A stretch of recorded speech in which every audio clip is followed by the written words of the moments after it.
Good morning. இன்னைக்கு pre மார்க்கெட்டோட analysis என்ன அப்படின்னு பார்த்துடலாம். நேத்து நிஃப்டி நியூஸ்னால 516 பாயிண்ட் நெகட்டிவா 23,882 அப்படிங்கிற பிரைஸ்ல க்ளோஸ் ஆயிருக்கு. கிஃப்ட் நிஃப்டி இப்போ வரைக்கும் ஒரு 90 பாயிண்ட் பாசிட்டிவா இண்டிகேட் பண்ணிட்டு இருக்கு. ஸோ இது நம்ம மார்க்கெட்ல ஒரு கேப் அப் ஆர் ஒரு ஃபிளாட் ஓப்பனிங்கான சான்ஸ் இருக்கு. 24,000 அப்படிங்கிற பிரைஸ்ல ஓப்பன் ஆகுது அப்படின்னா அங்கேருந்து ஒரு செல்லிங் ப்ரெஷர் வர்றதுக்கான வாய்ப்பு இருக்கு. ஸோ அதுல இருந்து பிரைஸ் வந்து நெக்ஸ்ட் சப்போர்ட் பார்த்தீங்கன்னா 23,800ல இருக்கு. பிரைஸ் அதையும் உடைக்கும் பட்சத்துல 23,630 அப்படிங்கிற பிரைஸ் வரைக்கும் வரதுக்கான சான்ஸ் இருக்கு. ஏன்னா இங்க இருக்க கேப்பை ஃபில் பண்ண வேண்டியது இருக்கு. ஸோ அடுத்தபடியா அங்க இருந்து பிரைஸ் சப்போர்ட் எடுத்து நெக்ஸ்ட் வீக்லயோ அல்லது நாளைக்கோ மேல போறதுக்கான சான்ஸ் இருக்கு. இன்னைக்கு சென்செக்ஸோட எக்ஸ்பைரியும் இருக்கு. ஸோ ட்ரேடர்ஸ் கேர்ஃபுல்லா ட்ரேட் பண்ணுங்க. அடுத்ததா பேங்க் நிஃப்டி பார்த்துருவோம். பேங்க் நிஃப்டி 1458 பாயிண்ட் நெகட்டிவா 56,742 அப்படிங்கிற பிரைஸ்ல க்ளோஸ் ஆயிருக்கு. இன்னைக்கு பேங்க் நிஃப்டியோட சப்போர்ட் அண்ட் ரெசிஸ்டன்ஸ்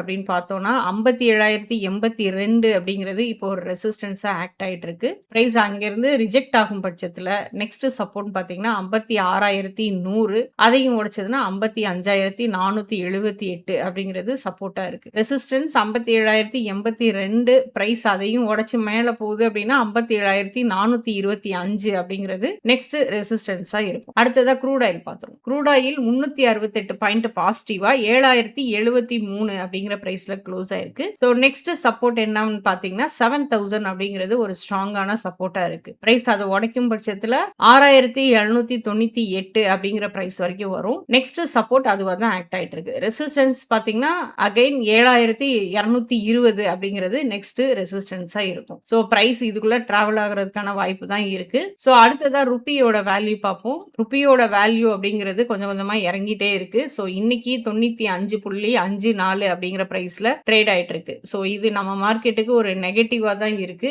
இன்னைக்கு எக்ஸ்பைரியில ட்ரேட் பண்ணக்கூடிய ட்ரேடர்ஸ் கேர்ஃபுல்லா ட்ரேட் பண்ணுங்க. அடுத்ததான் நேற்று இன்ஸ்டிடியூஷனோட ஆக்டிவிட்டி எப்படி இருந்துச்சு அப்படிங்கிறத பார்ப்போம். எஃப்ஐஎஸ் கேஷ் மார்க்கெட்ல 1,962 கோடிக்கு பை பண்ணியிருக்காங்க. டிஐஎஸ் 790 கோடிக்கு பை பண்ணியிருக்காங்க. ஆனா இண்டெக்ஸ் ஃபியூச்சர்ல 4,000 கோடிக்கு எஃப்ஐஎஸ் செல் பண்ணியிருக்காங்க.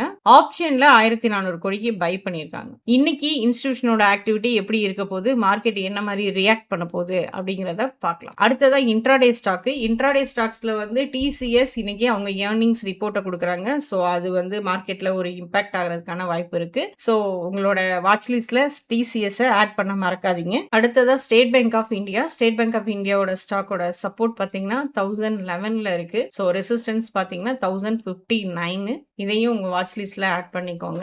அடுத்ததா டாடா ஸ்டீல் உங்களோட வாட்ச் லிஸ்ட்ல வச்சுக்கோங்க. டாடா ஸ்டீலோட ஏர்னிங்ஸ் ரிப்போர்ட் இந்த மாசத்தோட 27ஆம் தேதி, ஜூலை 27ஆம் தேதி வருது. ஸோ எக்ஸ்பெக்டேஷன் இந்த ஸ்டாக்ல நிறைய இருக்கிறதுனால இந்த ஸ்டாக் கொஞ்சம் அப்ரிஷியேட் ஆகிறதுக்கான வாய்ப்பு இருக்கு. இது எஜுகேஷனல் பர்பஸ்க்காக மட்டும்தான். உங்களோட வியூ எப்படி இருக்கு, உங்களோட அனலைசிஸ் எப்படி இருக்கோ அதை பொறுத்து இந்த ஸ்டாக்கை உங்களோட வாட்ச் லிஸ்ட்ல ஆட் பண்ணி ட்ரேட் பண்ணுங்க. Happy trading. தேங்க்யூ.